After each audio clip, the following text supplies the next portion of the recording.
blood sugar level ay nilo-lower niya po, pinabababa, na ito ay yung tinatawag na insulin plants doon sa kanyang mga stem. Kasi ito po may pagkapula yung kanyang lasa, parang may asim sa dulo. Yan.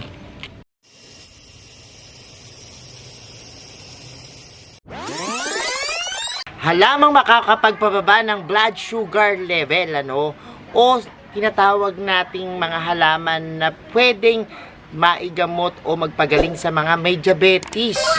Yan po yung insulin plants. Hello everyone, this is Hermes Sunao, Pini Dino Park and Eco Garden, and welcome back sa ating YouTube channel. At yan po yung pag-uusapan natin ngayong araw na to sa ating vlogs, At papakita ko sa inyo yung itsura sa mga hindi pa nakakakita, tapos kung paano siya gamitin, Anyways, alam ko yung iba sa inyo meron na ito, pero doon sa mga baguhan, makikita nyo po. Kaya ako ready na kayo mga ka-MVP, tutok lang po.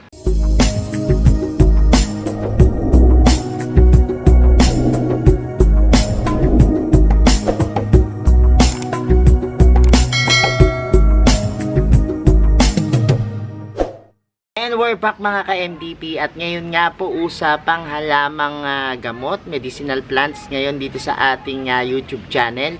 Marami na po ako natakil ng mga halaman na maaaring makatulong po sa atin, lalong-lalo na po yung mga benepisyo nilang medical, Ngayong araw po na ito, kasi before meron na po akong mga alaga nito, kaya lang nagpakalat-kalat kasi napakadaling paramihin nito, and nai-invade yung aming garden. Kaya naman before, pinamigay ko, maraming nanghihingi, lalo na yung mga matataas yung mga blood sugar level, yung mga may diabetes, may mga nagpupunta dito sa Mini Dino Park para manghingi at pumutol. Ayan, na-out na namin. Hanggang sa minsan, hinahanap ko, di ko na makita, Pero, lately, nakita ko dun sa may likuran ng ating garden, nakakita ko, yung insulin plants na tinatawag. Alam ko, pamilyar yung iba sa inyo dyan, at meron na rin mga tanim, at yung iba ginagamit na rin ito, Pero ngayon, pag-usapan natin doon sa mga hindi pa nakakakita nito at nakakakilala sa halamang ito, bibida ko po sa inyo ngayong araw na ito. So, eto na nga po yung ating halaman, Actually, nagsiksikan ito doon sa may likod namin. Hindi ko na napapansin, Before, ang dami naming idiniretsa sa lupa nito. Tapos, kung matatandaan ko pa, parang ang bili namin dun sa isang stem 250, malalaki.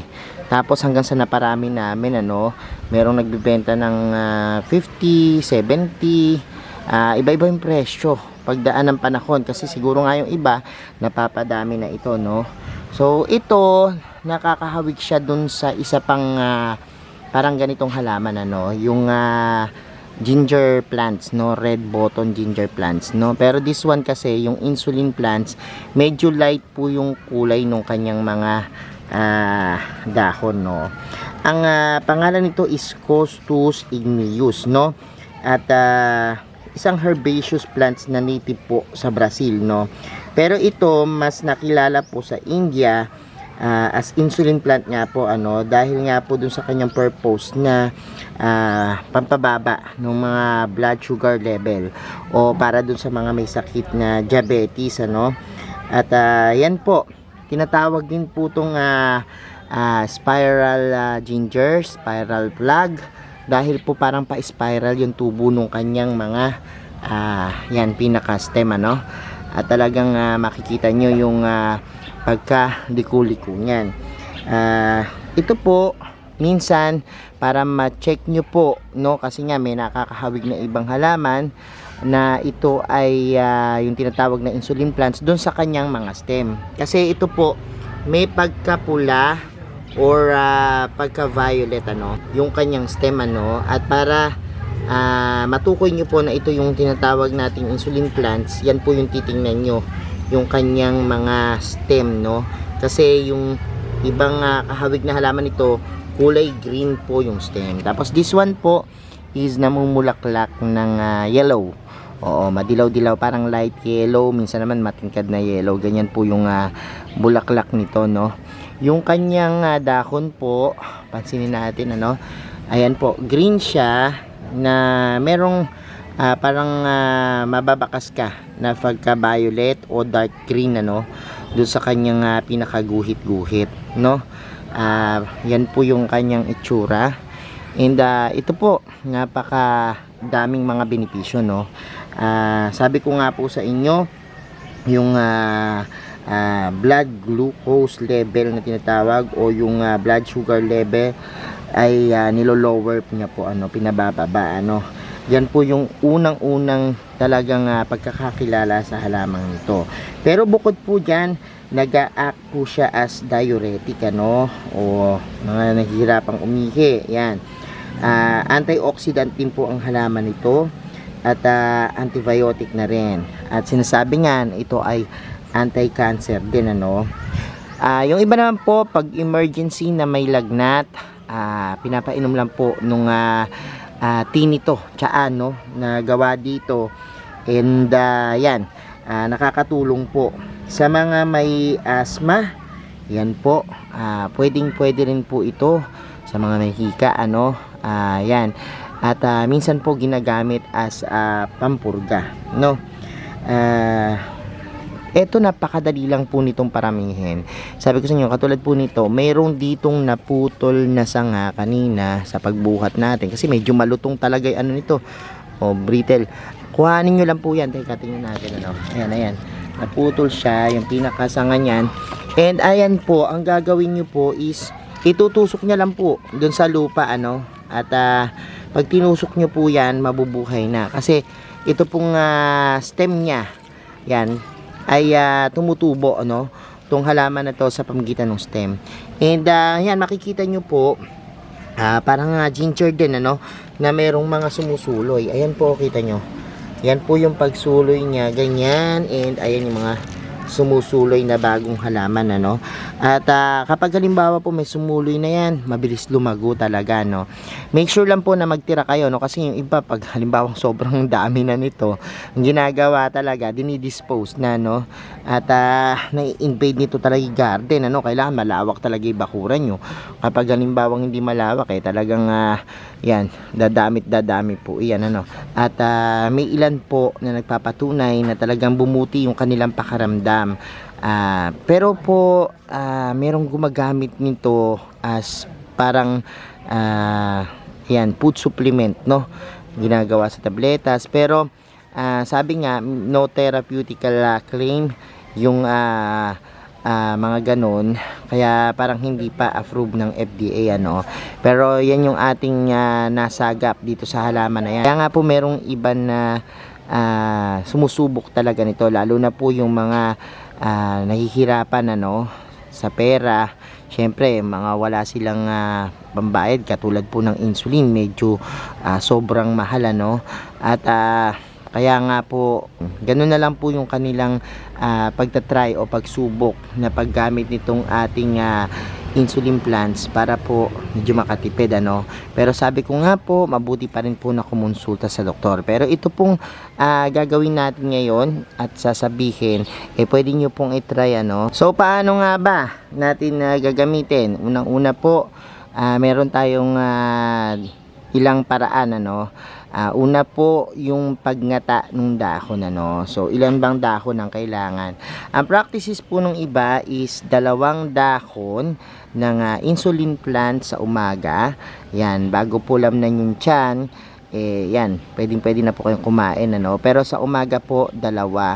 Yan na po yung practice na. Pero meron din pong gumagawa 2 dahon sa umaga and 2 dahon din sa gabi, So, bali 4 na dahon yan. At kapag halimbawa po na bumuti na o bumaba na po ang blood sugar level, ay ginagawa na lang pong isa, para hindi po yan masobrahan naman ng pagbaba, So, ganyan po yung practices. Pwedeng diretsong ngayain. And kapag halimbawa naman po gusto nyong gawing water therapy naman po ito, yung kanyang stem po, halimbawa isang puno po na ganyan, yung kaninang kinuha natin, yan, tanggalin muna natin at hiin nyo lang po ito sa isang dangkal. Yung kanyang mga dahon din po pwedeng ibabad sa tubig, maligamgam na tubig, tapos po ilagay po sa isang pitchel. Tapos po, pwede nyo po yung gawing water therapy at i-consume nyo po for 15 days, no? Yan, maganda na po yung resulta niyan.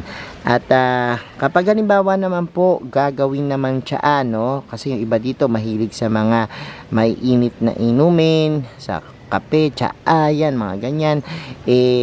Pwede po ito. Kumuha lang po ng 5 dahon, 5 dahon ng ating insulin plants at ilagay lang po sa 3 glass ng tubig, yung 5 dahon at pakuluan po for 10 to 15 minutes, and yan po, maaari na po nyong magamit yan as tsaa. Inumin po ng 1 hanggang 2 beses sa isang araw yung pinaglagaan ng insulin plants. So yan po yung mga practices, at maya tikman natin kung ano yung lasa nitong insulin plants para doon naman sa mga hindi pa nakakaalam, sabihin ko sa inyo kung ano yung lasa kapag ninata itong ating insulin plants. So ngayon naman tikman natin kung ano yung lasa nitong insulin plants, At yan, ito yung kanyang dahon. Pwede nyo ngatain siya ng tulad ng ganyan. Ito yung lasa niya. Parang may konting pait, pero parang maasim-asim, yung kanyang lasa, parang may asim sa dulo. Yan yung lasa nitong insulin plants. And ito nga, sabi ko sa inyo, pag meron kayong tanim ito, pwedeng pipitas na lang kayo o diretso nyo, kasi para wala ng preparations, para tuloy-tuloy na. Minsan yung iba sinasapal lang. So meaning pag sinasapal, yung pinakadahon niya hindi nilulunok, yung katas lang. Pero kung kaya nyo naman na i-consume siya, pwede rin naman, and malutong siya, kayang-kayang kainin.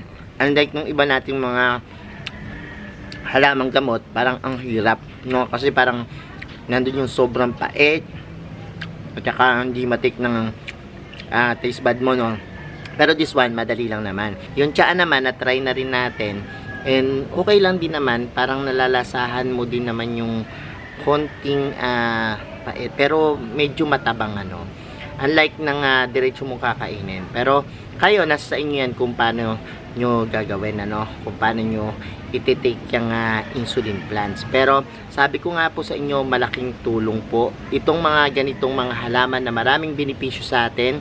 So ayan mga ka-MDP, napanood nyo na po yung ating vlog for today, and I hope may natutunan kayo dyan, at check nyo yung inyong mga bakuran, baka meron dyan na nakatanim na insulin plants, pwede nyo magamit yan.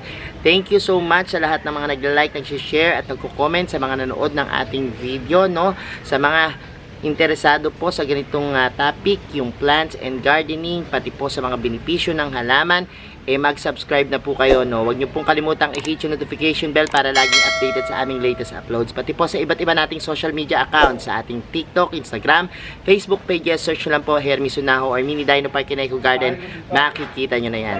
Salamat ng maraming mga ka-MTP, and this is Hermy Sunaho, nagsasabi sa inyo ng happy planting. Bye-bye!